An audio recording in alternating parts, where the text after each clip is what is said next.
Hey guys, welcome back to another video. So in today's video, we're going to be discussing a little bit of a question, not a little bit of a question, the whole question of, the first question of the JEE Advanced 2024 paper 1. And this is in the physics portion. So let's start by reading the question out loud. So they told us that a dimensionless quantity is constructed in terms of electronic charge. Okay, we'll just highlight the thing. Electronic charge, permittivity of free space, Planck's constant, and the speed of light c. And that the dimensionless quantity is written as e to the power of alpha, epsilon 0 to the power of beta, h to the power of gamma, and c to the power of delta. And that n is a non-zero integer. So they want us to find alpha, beta, gamma, delta. So let's get started. So the first thing that we're going to do is we're going to write all of these terms in terms of dimensions. So let's start with E. E is the charge of an electron, and charge is written in coulombs. We know charge, to be, current times T, right? So, because we know that I is equal to dq over dt. And, if we were to do a little bit of rearranging, we could say that q is equal to I times t, just for the sake of simplicity. A very small charge is equal to a very small time times current. So, now, I has a dimension, and that is in terms of A. And T has a dimension, which is T, capital T.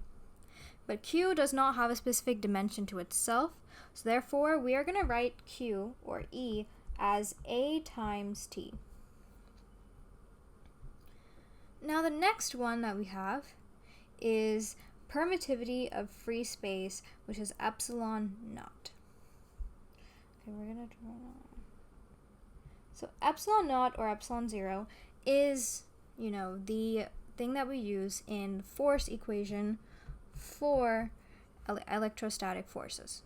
So 1 by 4 pi epsilon naught times q1, q2 over r squared.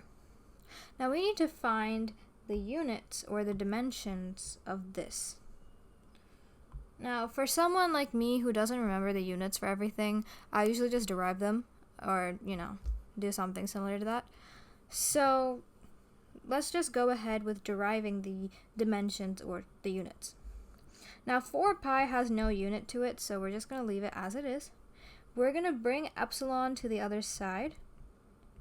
And so we get that the epsilon 0 is equal to 1 over 4 pi times f times q1, q2 over r squared. Now, it's common knowledge that F is equal to mass times acceleration, and this is just for the sake of finding the dimensions of F. So dimensions of m is m, and A is, velocity divided by time, and velocity is distance divided by time, or displacement divided by time, actually. But for the sake of dimension, this is length, and that is t. So we can say that A is Lt to the power of -2. So the complete dimension of F is mL t to the power of -2. Now, Q, as we have discussed before, has the dimensions of AT, so this entire numerator would be AT squared, and R is a length dimension, or a length quantity, so we're going to describe that as L squared. So putting all this together, we would get epsilon naught corresponds to 1 over mLt to the power of -2 times AT squared divided by L squared. And now we can do a little bit of rearranging. M to the power of -1, L to the power of -1, T to the power of -2, L to the power of -2, a square and t square. Sorry, we're bringing this up, so this would be positive 2. So now we can finally write the complete dimension. So m to the power of negative 1, L to the power of negative 3, a squared, and t to the power of 4. So yeah, this is our epsilon naught calculation. Now, we also have to find it for Planck's constant h. So another commonly known formula to us physicists is, before that, let's just write that there. Yeah. So another commonly known formula is E equals h nu. And this is the Planck's formula, and this is used in modern physics, in case you needed to know that. But anyway, so yeah, now we need to substitute some of the dimensions that we have. So frequency, this is nu is a frequency. So frequency is equal to 1 over t, and therefore we can say that the units or the dimensions is t to the power of negative 1. And E is energy. Energy is another commonly known dimension. If you don't, either way you could derive it, no problem with that. So as we know, energy is, we can take kinetic energy for example. So half mv squared. M is kg, or actually better yet, m is capital M, and v is distance or displacement over time. So therefore we can write that as L t to the power of negative 1 whole square. And therefore we can write this entire thing as m L squared t to the power of negative 2. Now h is equal to E over nu. That looks like a gamma. Nu. And with that we can do substituting these. So m L squared t to the power of negative 2 over t to the power of negative 1. And this corresponds to the h dimensions. Now we can simplify that when we get m L squared t to the power of negative 1. Yeah, so we're going to write that here as well.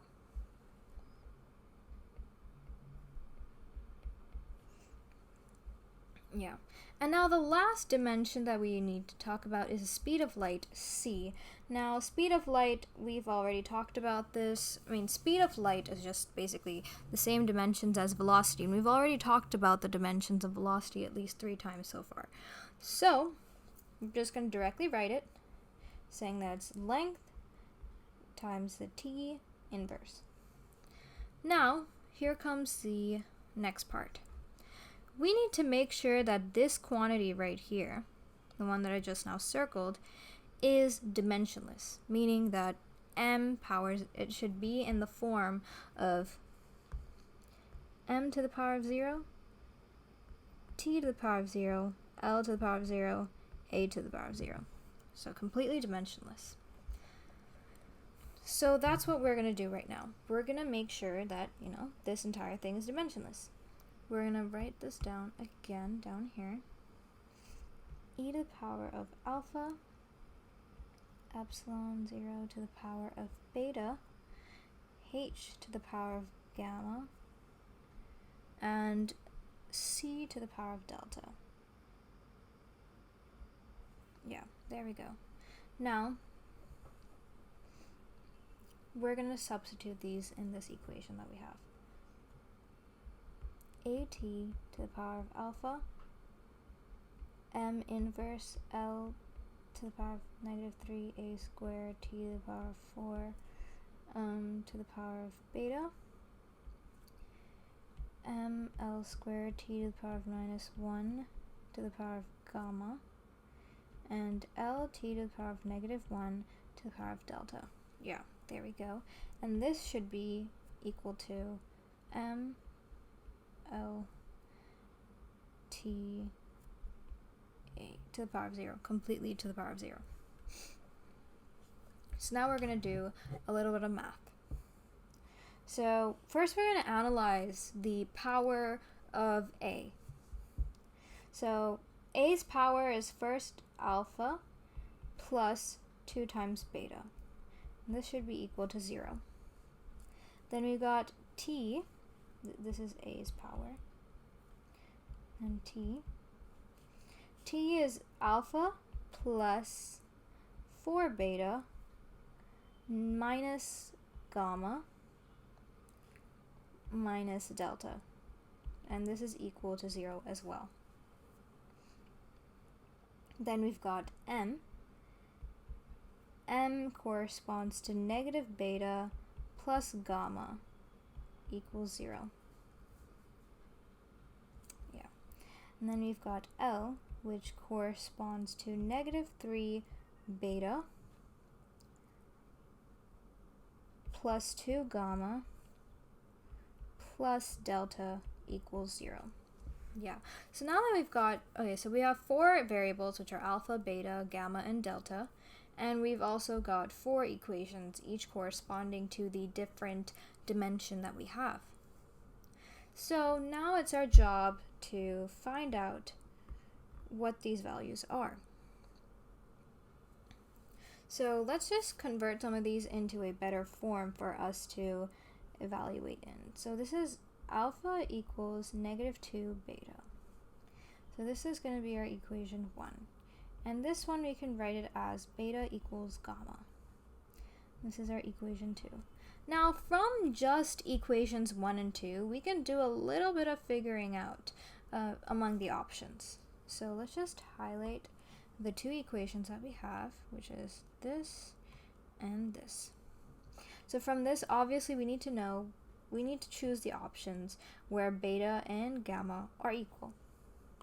So this is beta here and this is beta gamma here. So they're equal. This could be an option. This is here and here. This could also be an option. Here and here, this is not an option. So we'll just cross that out. And here, also not an option. So we'll cross out C as well. So right now we've got either A or B that could be an option. Now from the first equation, we also have that alpha could be equal to negative 2 beta. So from these 2 options, A and B, we can see beta, which is negative n in both cases. So if beta is equal to negative n, then alpha should be equal to negative 2 times negative n, so that's 2n. So in option B, that's not happening, so our answer is A. So for this question, we don't really need to solve the entire set of equations. We just have to bring about 2 equations, or, basically the conditions that you could use to check among these options. Because, time is of the essence in a JEE Advanced paper. Actually, more so in a JEE Main paper, but JEE Advanced also has that sort of time constraint. But anyway, so if you guys understood this question, that's great. If you don't, then that's fine. Just go ahead and put your doubts in the comment section below, and I'll see you in the next video. Thank you so much. Bye-bye.